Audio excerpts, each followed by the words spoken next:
Muy bien. Muy buenas noches, hermanos, iglesia querida.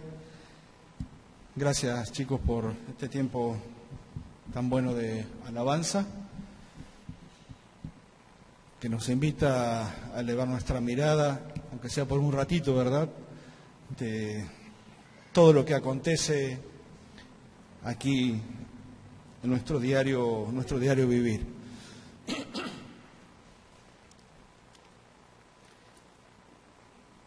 En un mundo que busca constantemente conocer el futuro, en un mundo que se preocupa muchísimo por aquello que habrá de suceder o acontecer,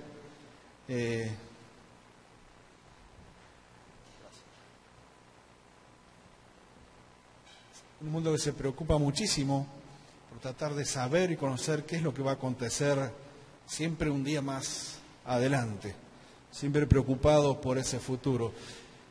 Sobre toda la tierra, el único pueblo que tiene la posibilidad de conocer ese futuro, de creerlo y de hacer los ajustes necesarios a su vida, en nuestras vidas, es la iglesia. Es la iglesia. Desde Pentecostés en adelante, la iglesia ha tenido el privilegio de conocer cómo va a ser ese futuro. Y por lo tanto, como decía un hermano muy querido, don Roberto Ochoa, allá con el Señor, hace mucho tiempo atrás, decía que es lindo conocer el futuro cuando lo vamos comprendiendo y aprendiendo de la Biblia, que no necesitamos agoreros, no necesitamos horóscopos, no necesitamos adivinos, no necesitamos a nadie que venga a leernos la borra del té, del café, tirarnos horóscopo, una carta astral. Parece que conozco mucho el tema, pero no quiere decir que haya practicado nada de eso, ¿no? Pero no necesitamos nada de esto. Y el mundo busca, con otras artes alejadas de Dios, de tratar de conocer ese futuro. La iglesia, desde Pentecostés en adelante, ha tenido este gran privilegio y ha sumado a toda la revelación del Nuevo Testamento, todo aquello que el Antiguo Testamento va prestando como una base inmensa para la revelación completa, cerrando allí en Apocalipsis. Bueno, pensé que iba a ser el último estudio, pero la verdad que nuestro estudio de Apocalipsis va a terminar en el capítulo 5. Hoy vamos a ver el capítulo 4. Y es la continuidad perfecta a todo lo que hemos visto hasta ahora, hasta este momento. Es la continuidad perfecta. ¿Por qué?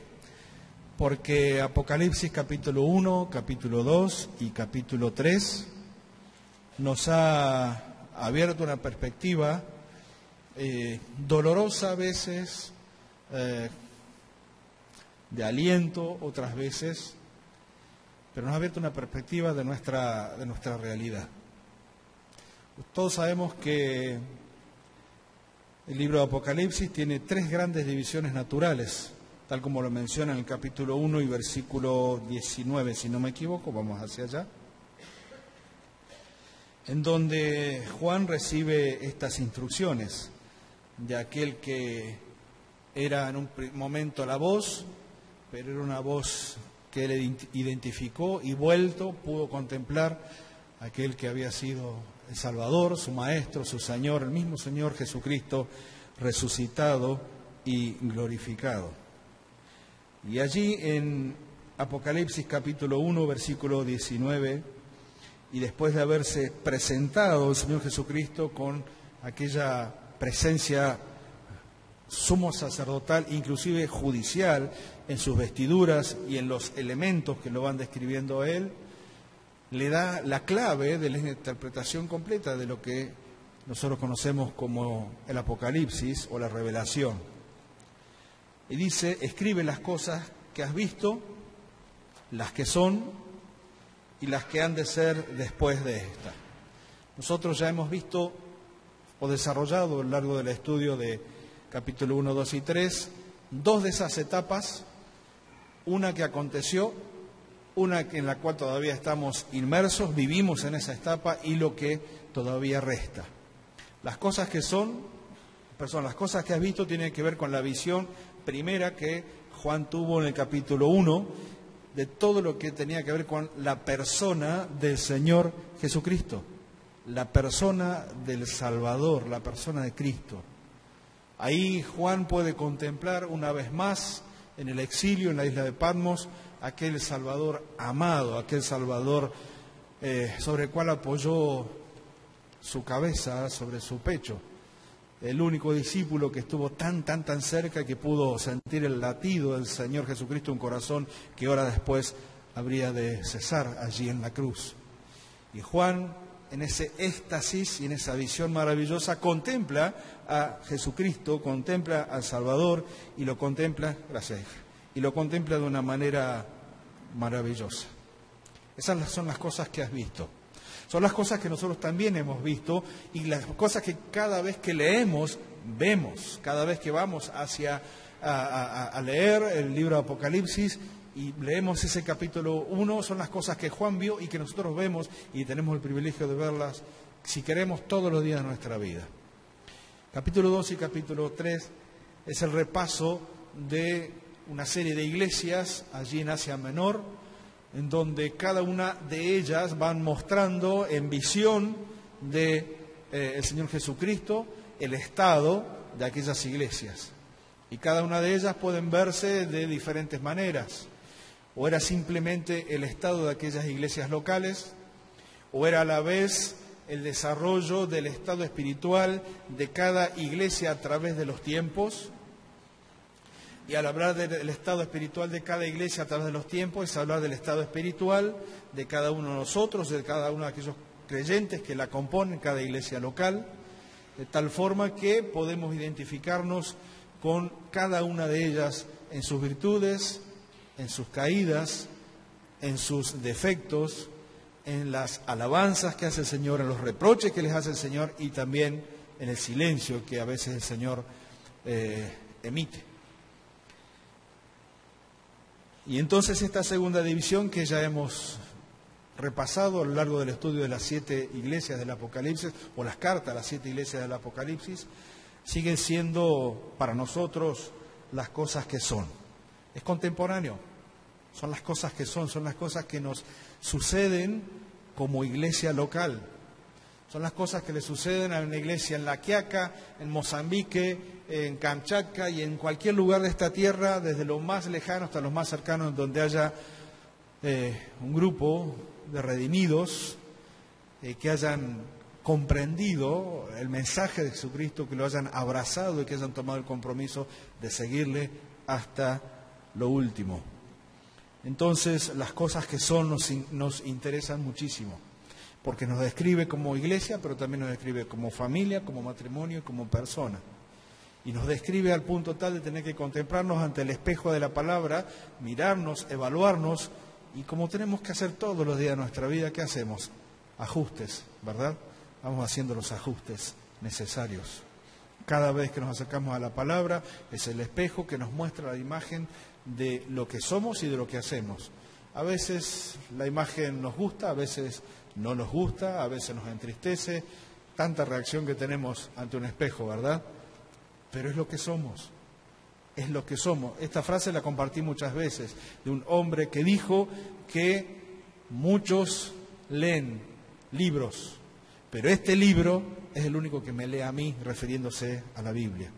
Es el único que me lee a mí y el que me contempla abierto, desnudo, ante aquel al cual tendremos que dar cuenta, las cosas que son. Y las cosas que son las cosas que siguen sucediendo. Suceden en nuestra iglesia. Sucede en nuestra iglesia. El desarrollo de las cartas a las 7 iglesias de Asia Menor son las cosas que suceden también en nuestra iglesia. Y cuando miramos cada una de estas cartas, y especialmente la última de ella, el mensaje de la Odisea, es la visión más triste y es la visión más terrible, porque encontramos a aquel del capítulo 1 de Apocalipsis que está humildemente golpeando la puerta de una iglesia que lo dejó afuera. Y el capítulo 4 es maravilloso. Si nos hemos conmovido con cada uno de los coros de adoración que hemos cantado en esta tarde, en esta noche, es nada más y nada menos que nuestra preparación hacia a la adoración celestial.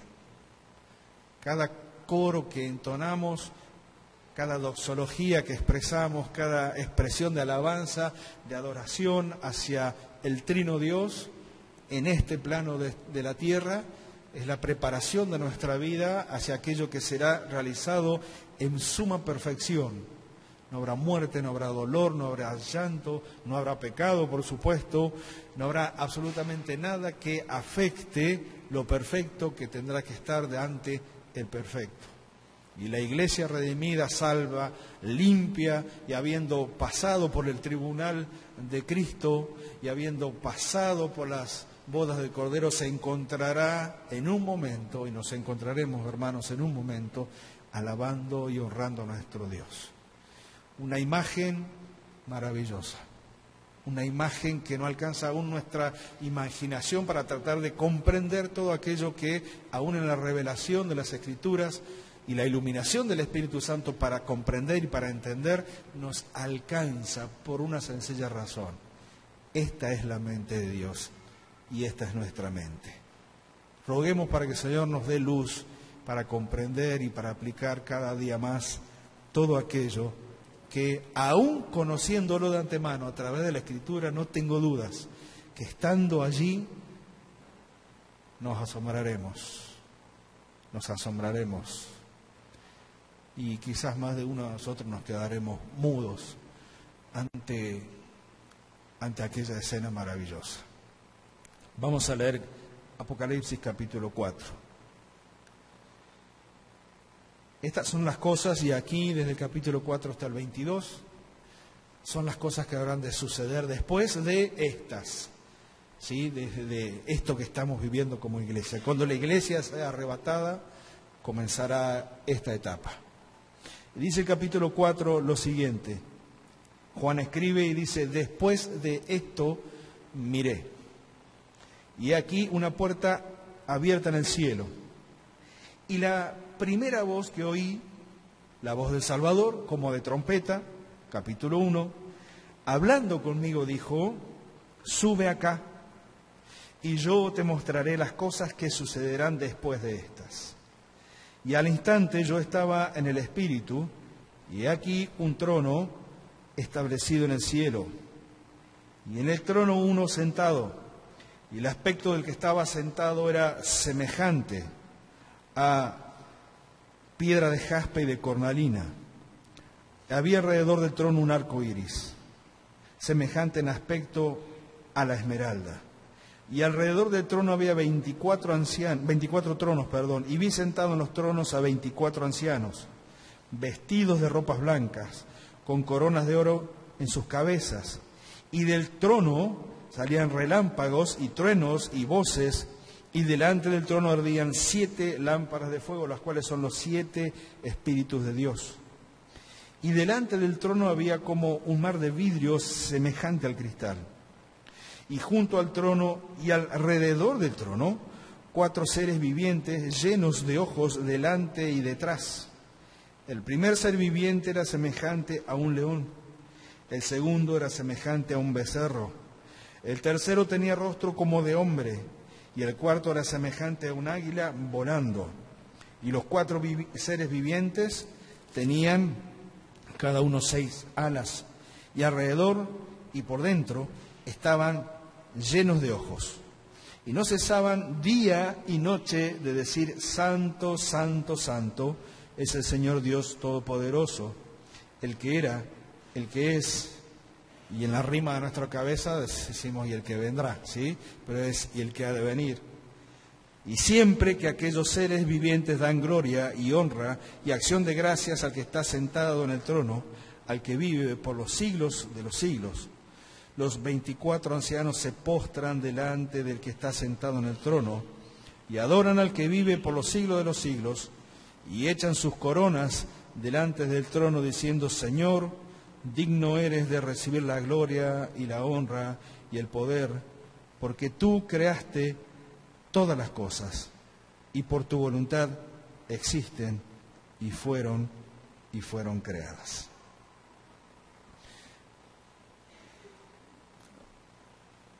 Siempre que escuchamos que alguien cuenta algo que ha acontecido en su vida, nuestra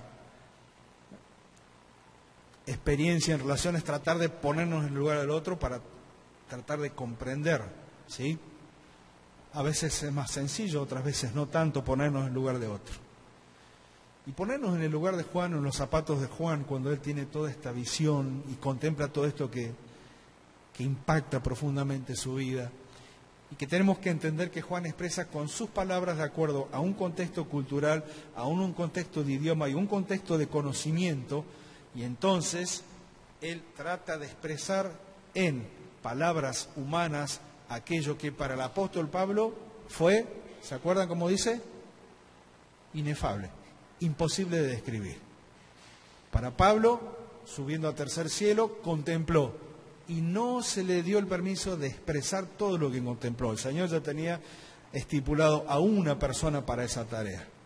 La tarea de Pablo era, aquí en la tierra, en las instrucciones para la iglesia y en la preparación de cada hermano que ha partido a la presencia del Señor, de los que habrán de partir a la presencia del Señor y de los que estamos esperando el arrebatamiento. Pero para Juan se le dejó este privilegio de trasponer los umbrales de lo terreno y aceptar aquella invitación que le hace el mismo Señor que le habló en el capítulo 1, el que estaba a sus espaldas, y que le dice, sube acá. Esto no es una figura del arrebatamiento, quiero aclararlo. Puede uno poéticamente quizás tomarlo, no está mal, pero no es una figura del arrebatamiento, es una figura de lo que le sucedió a él contemplando las cosas. Él ya había contemplado mucho de lo que acontecía en este mundo. Y él había contemplado mucho de lo que acontecía dentro de cada iglesia local. Vuelvo a repetir, figura de lo que puede ser mi vida en mi iglesia local donde yo me congrego. Y en ese despliegue de historia, inclusive porque algunos autores van identificando cada iglesia del Asia Menor con diferentes etapas del desarrollo de la iglesia a lo largo de estos 2000 años de historia, desde Pentecostés en adelante. Juan puede que se haya quedado con el gusto amargo de ver y de contemplar al Señor Jesucristo golpeando la puerta de la iglesia allí en la Odisea. He aquí, estoy a la puerta. Estoy a la puerta y llamo.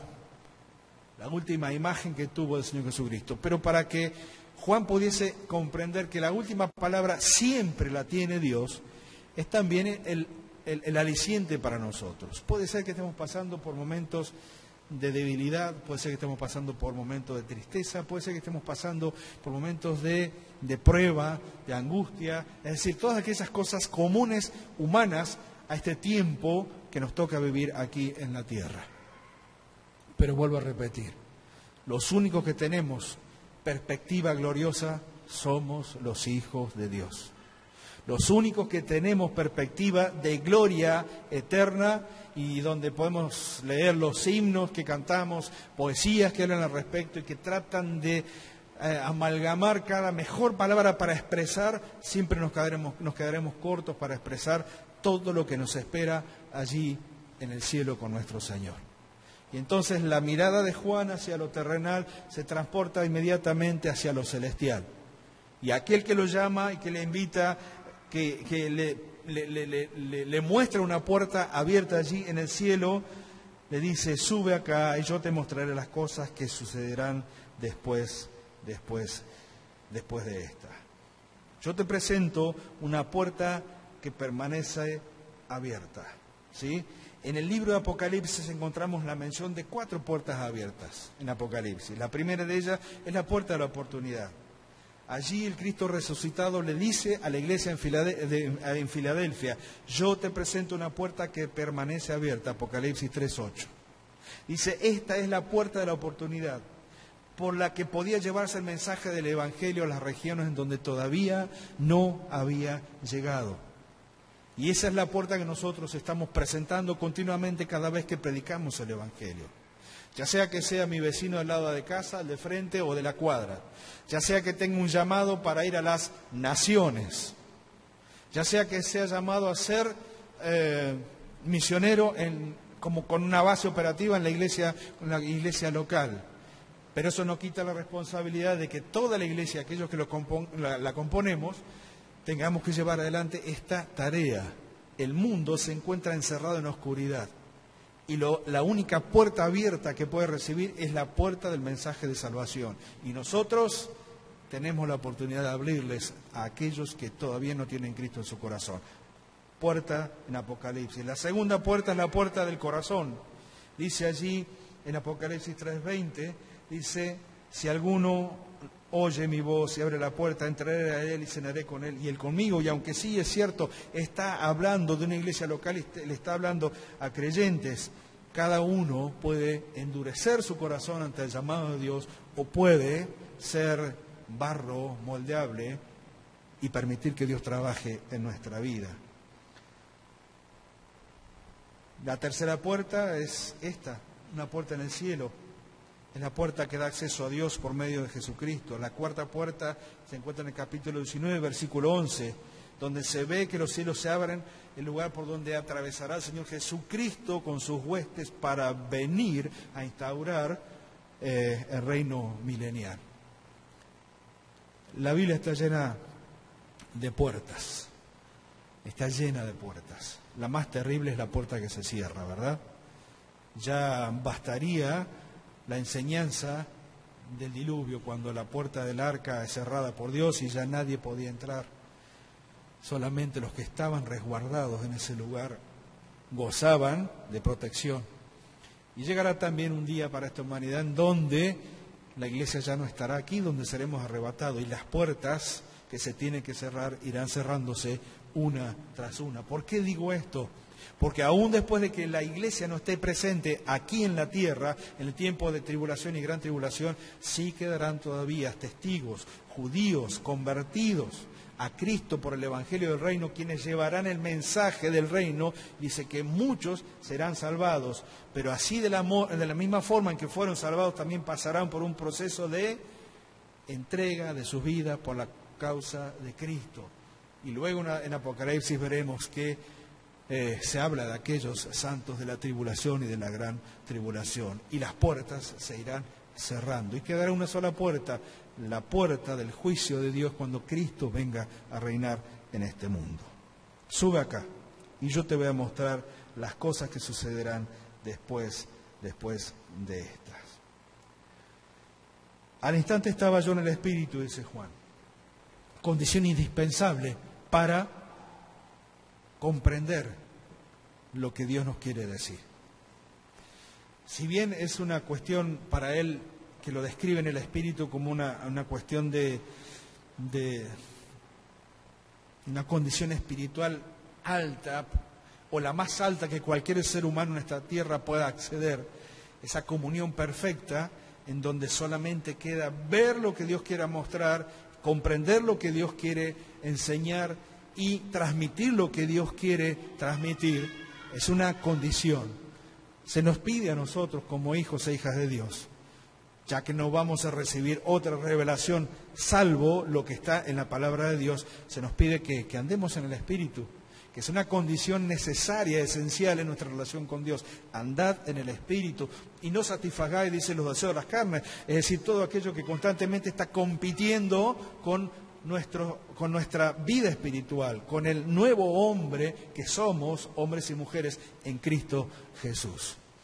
Y esta condición espiritual al cual somos llamados todos los días de nuestra vida, que anhelamos y que buscamos cada mañana cuando nos levantamos y oramos y le pedimos al Señor que nos guíe, o en algún momento del día cuando oramos y le pedimos al Señor que nos ayude en una tentación, y en algún momento de nuestro día cuando le pedimos al Señor perdóname por haber caído, es ese hilo de vida espiritual que tiene que ir desarrollándose en nosotros todos los días de nuestra vida, y es ese crecimiento que necesitamos. ¿Para qué?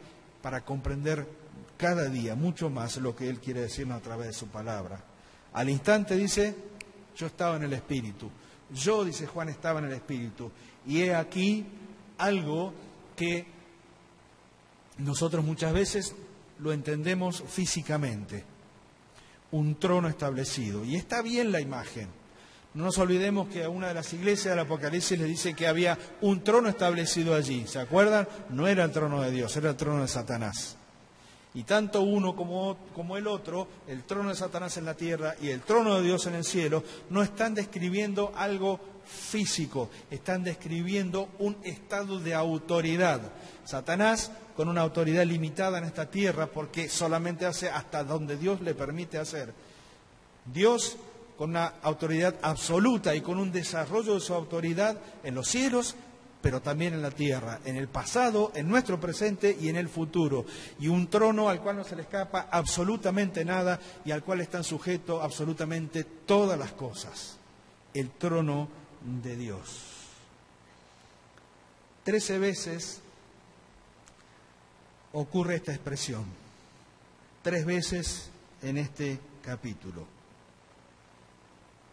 Dice que al contemplar ese trono establecido en el cielo y en el trono uno sentado. Y qué interesante que cuando describe, no lo describe en términos antropomórficos, no lo describe en términos humanos. A mí es algo que me llamó mucho la atención. Es como que describe al que está sentado en términos de... porque los términos humanos ya los había desarrollado en el capítulo 1, ¿se acuerdan? Cuando describe el Señor Jesucristo. Aquí lo describe en otros términos, lo describe en términos de visión para comprender qué es la deidad y quién es Dios. Y cada uno de aquellos elementos que va mencionando son conocidos para el pueblo de Israel en primer lugar y tendrían que ser conocidos también para nosotros. Jaspe y cornalina correspondían a la última y a la primer piedra del pectoral del sumo sacerdote, en donde tenía las 12 piedras que representaban cada una de ellas a las 12 tribus de Israel. Y aquel sumo sacerdote que llevaba estas piedras en el pecho era una figura de dónde está la iglesia, dónde está el Señor Jesucristo, estamos nosotros, estamos guardados en lo más profundo de su ser. Donde Cristo está, estamos nosotros. Y posicionalmente la iglesia está donde está el Señor. ¿Dónde está el Señor? Sentado en el trono. La iglesia está continuamente delante de Él. El aspecto del que estaba sentado era semejante a piedra de jaspe y cornalina. Y había alrededor del trono un arco iris semejante en aspecto a la esmeralda. Hay muchas y diferentes interpretaciones al respecto en cuanto a las piedras, en cuanto a los colores. Pero ¿saben qué es lo más importante? La visión que nosotros tengamos de la deidad y cómo nos impacta a nosotros. Yo siempre pienso que este libro esta visión fue recibida por Juan en soledad en medio de un pedazo de piedra en el medio del mar. Y que en el momento no tenía quien contárselo, y sin embargo no tenía un hermano en Cristo a su lado para contarle, no tenía otra persona, la visión fue para él. Y muchas veces nos sucede así cuando leemos la Biblia, la palabra de Dios. Hay aspectos en la iluminación y en la actividad del Espíritu Santo en nuestra mente, en nuestro corazón y en nuestro espíritu que tendríamos que propender a querer experimentarlo. No quedarme solamente, y es bueno con el devocional de la mañana, es bueno escucharlo en las diferentes formas en que cada hermano comparte lo que ha recibido de la palabra. Y es muy bueno estar en la casa de Dios para recibir de la palabra que nos alimenta, que nos nutre y volvemos a nuestra casa. Pero tiene que haber un tiempo y tiene que haber un momento personal, no importa la edad que tengas, seas un adolescente que estás aprendiendo quizás el ABC de la palabra de Dios, seas un joven, un matrimonio joven, seas un hermano mayor de edad, no importa la edad, importa esa hambre de conocer más acerca de Dios. Como alguien dijo, el gran problema para muchos creyentes va a ser su encuentro con el Señor cara a cara, porque para algunos ese encuentro con el Señor será tratar de ver quién era, porque en su vida no se ocuparon jamás de conocerle un poquito más que la experiencia de la salvación cuando aceptaron a Cristo como Salvador de sus vidas. Nuestra responsabilidad es crecer en el conocimiento de Dios. Y vaya que Juan tuvo una lección intensiva de lo que era conocer a su Señor y conocer al que estaba sentado en el trono. Pero esta expresión de estar sentado en el trono contrarresta inmediatamente y seguidamente con todo lo que Juan vio antes del capítulo 2 y 3. Contrasta perfectamente, porque mientras tanto en el mundo de aquel entonces todo era guerra, era revolución, era la iglesia en medio de las sociedades, más paganas unas que otras, pero la iglesia desarrollándose así, la iglesia con problemas, con dificultades, con pruebas, y aún dejando la fe, muchos de ellos. Juan contempla todo eso y lo contrasta con el trono de Dios y se da cuenta hacia dónde esa iglesia que estaba desarrollándose en ese tiempo va a dirigirse, cuál es su destino, y es nuestro destino, es nuestro destino. Algún día estaremos ante el trono de Dios. No sé si tendremos la capacidad de describir como Juan describió. Y creo que sí recordaremos todo aquello que leímos y aprendimos de la palabra de Dios para que esta visión no nos parezca desconocida. Pero como en el día de hoy, que nos siga impactando. Miren, podemos cerrar nuestros ojos en este momento mientras alguien puede estar relatando esta visión del trono de Dios, del versículo 2 hasta el versículo 11 de este capítulo, y seguramente que nuestra mente tratará de elucubrar y darle forma a todo lo que vamos escuchando, y nos quedamos cortos. Nos quedamos cortos ante esa visión maravillosa de lo que es el trono de Dios. Alrededor del trono había 24 tronos, y vi sentados los tronos a 24 ancianos vestidos de ropas blancas con coronas de oro en sus cabezas. Esta es una figura de la iglesia. Es una figura de la iglesia. La iglesia toda redimida, limpia, y ya habiendo pasado por el tribunal de Cristo, el tribunal de Cristo estará ante el trono compartiendo y maravillándose en esa visión celestial. Aquellos todavía tienen sus coronas de oro en su cabeza, pero como leímos recién al final de este capítulo, llega un momento en que se dan cuenta de que el único que es digno de recibir coronas de oro, como muchas veces cantamos, es el que está sentado en el trono, nuestro gran Dios y nuestro gran Salvador. Nosotros que todavía luchamos con nuestro orgullo, nosotros que todavía luchamos por a veces querer tener un lugar más preponderante que otro en el ministerio o en el desarrollo de la vida de la iglesia, nosotros que a veces sentimos envidia por el don que tiene mi hermano o mi hermana, nosotros que peleamos a codazos a veces para tratar de ocuparnos y ser el único en lo que tengo que hacer y no dar lugar a otro, allí en el cielo no habrá absolutamente nada de esto, porque el único importante será Dios, el Trino Dios y su trono. Y ninguno de nuestros logros, por más altos que sean y que en la gracia de Dios y en el poder de Dios podamos alcanzar en esta tierra, ninguno de esos logros asombran a nuestro Dios. Porque nada trajimos, nada llevaremos, y todo lo que tenemos le pertenece a Él. Y cada logro que podamos haber alcanzado, cada corona que podamos haber ganado, y ese es otro tema para estudiar, lo único que nos quedará será estar ante aquel que está en el trono y entregarlas y ponerlas a los pies del único que es digno, y decir: somos indignos de estar en este lugar, y solamente la gracia nos permitirá estar de pie ante el trono. Del trono salían relámpagos y truenos y voces, y delante del trono ardían 7 lámparas de fuego, los cuales son los 7 espíritus de Dios, que es una visión o una descripción de lo que es el Espíritu Santo, la sabiduría completa o la visión completa. Y esta figura es hermosa porque dice que delante del trono había como un mar de vidrio semejante al cristal.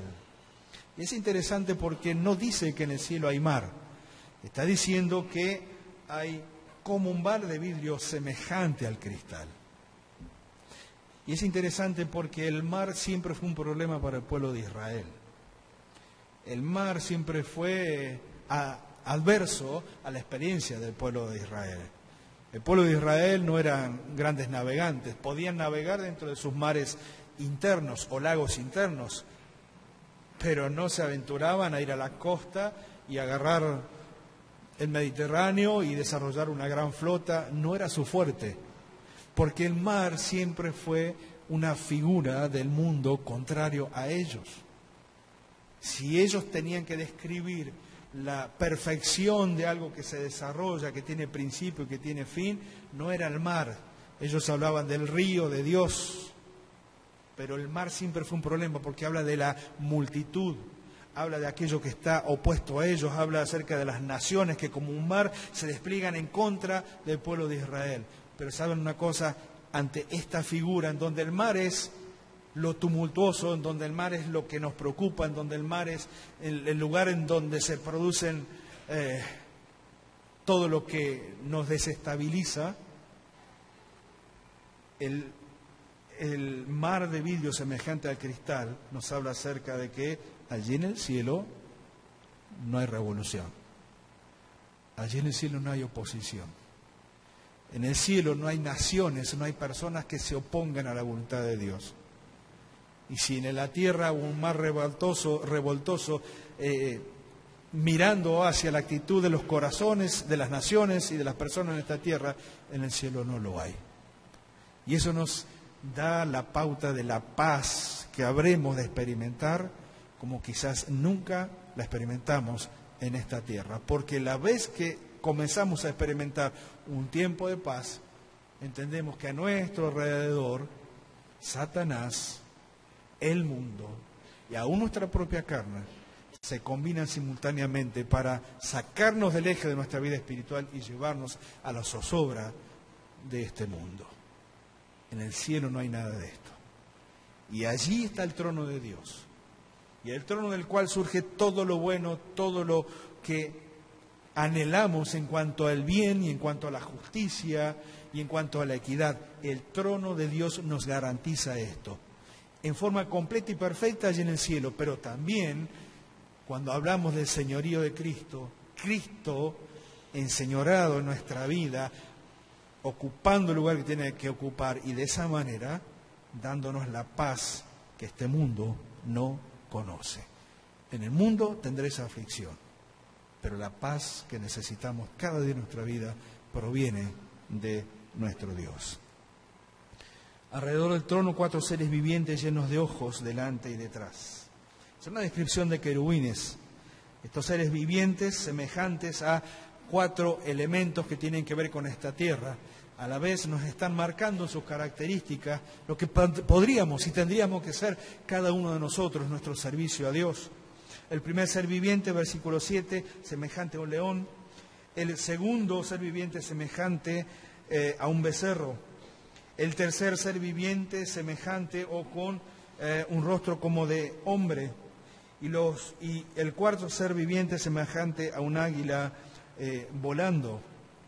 Es decir, cada uno de ellos están marcando terrenalmente en sus características lo que es el servicio perfecto desplegado por ellos alrededor del trono.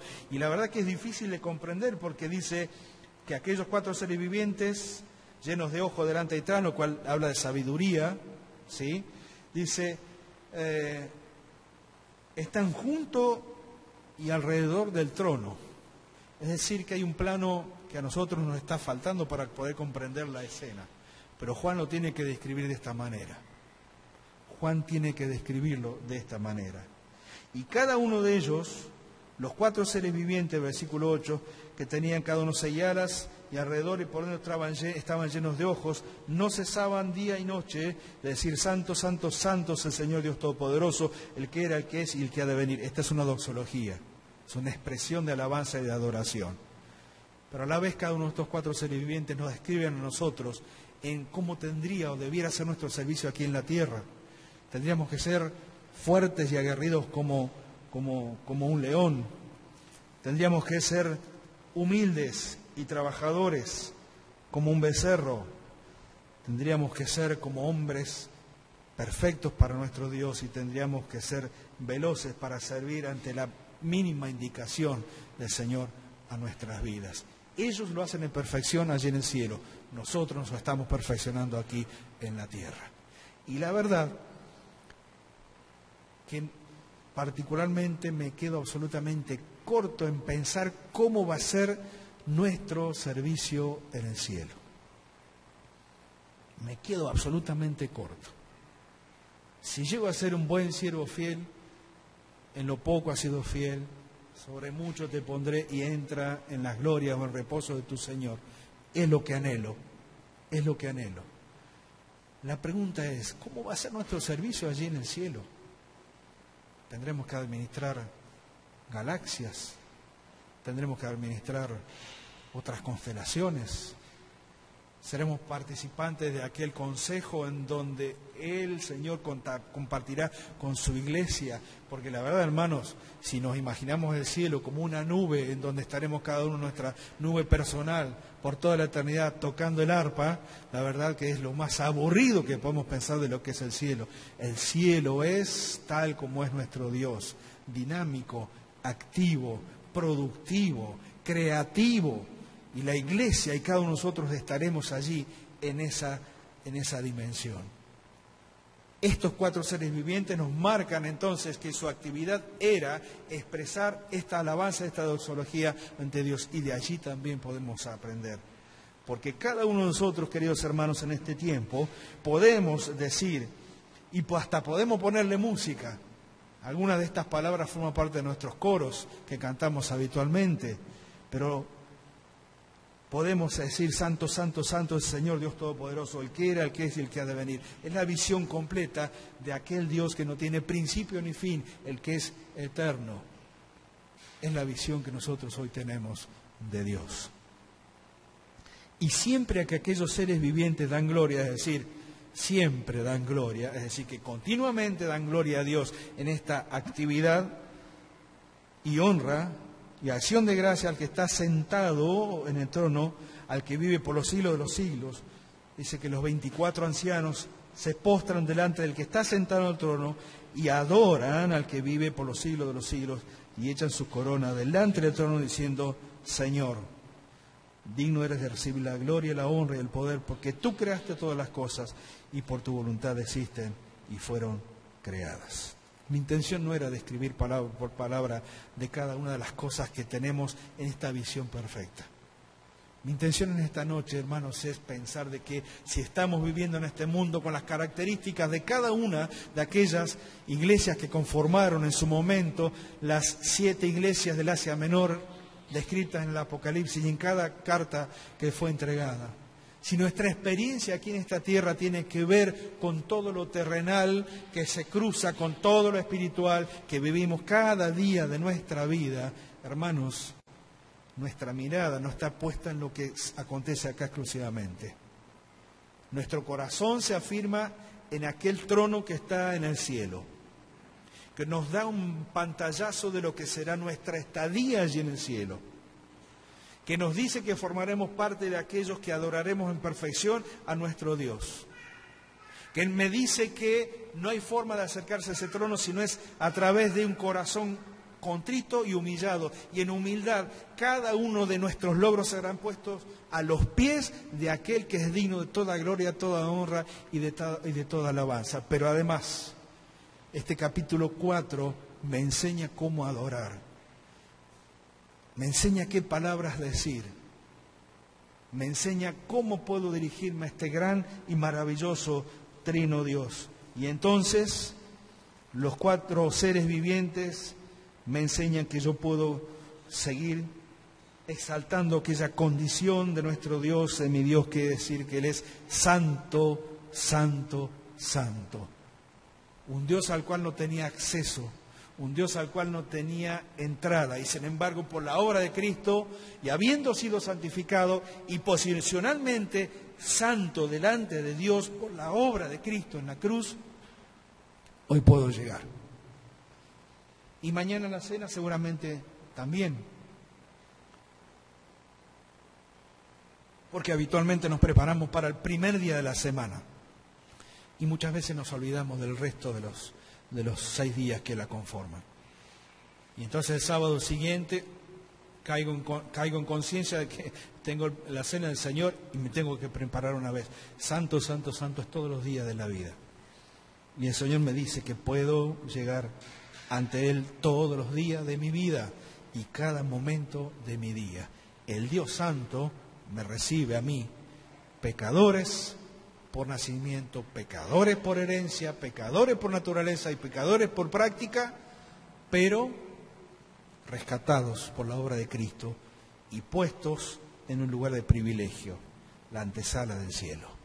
Ahí estamos, hermanos, ahí estamos. Y por último, aquellos 24 ancianos que se postran delante del que está sentado en el trono, nos dan una cuota de ventaja. ¿Saben por qué? Porque esto es lo que vamos a decir en el cielo. No se olviden, los 24 ancianos están representando a la iglesia allí en el cielo. Y ellos, en la visión de Juan, nos dan esta pequeña cuota de ventaja, como diciendo, che, estaría bueno que nos aprendamos este texto de memoria, ¿no? ¿Saben por qué? Porque lo vamos a repetir allá en el cielo.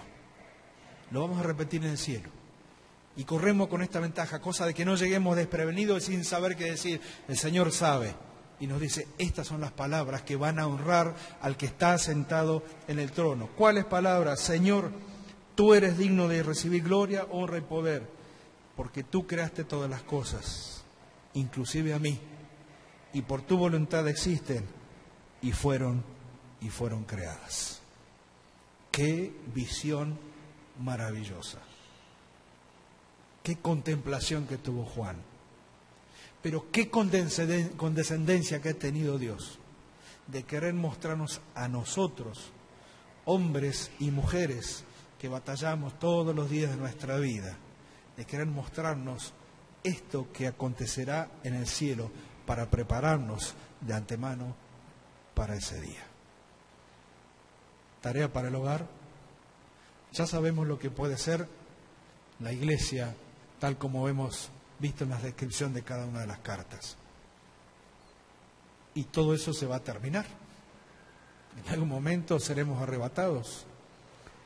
Y las iglesias del Asia Menor serán un recuerdo de lo que fue la existencia, la experiencia y la tarea de cada uno allí aquí en la tierra. Pero la realidad es que de cada una de aquellas iglesias y de cada una de las iglesias locales que conforman la iglesia de Cristo aquí en la tierra, la realidad es que nos estamos preparando para ese futuro glorioso. ¿Te sentís parte de eso, querido hermano? ¿Te sentís parte? El conocimiento del futuro tiene que cambiar nuestro presente. Y si yo veo que Dios me da hasta el privilegio de conocer ese futuro glorioso que formará parte de nuestra existencia eterna, entonces algo tiene que cambiar. Quizás prepararme como aquellos 4 seres vivientes en el servicio, fuertes, humildes, con actitud y rápidos para Él.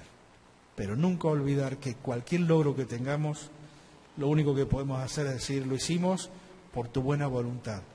Y si algún logro o alguna expresión de gloria o de halago o lo que fuere, por lo que hayamos podido hacer en esta tierra, llega a nuestra vida, hermanos, que tengamos la misma clase de humildad que tuvieron los 24 ancianos, que no se quedaron con la coronita, sino que la pusieron a los pies y a la vez nos dictaron lo que tendremos que decirle al Señor allí en los cielos. Dios mediante, próxima vez terminaremos con el capítulo 5 y ahí cortamos, porque si no quedaría mucho más para ver. Pero el capítulo 5 es pertinente para nosotros también como iglesia. Le voy a pedir a los hermanos de la música que por favor cantemos el último coro que cantamos en la apertura de esta noche. Gracias, hermanos, y que el Señor les bendiga.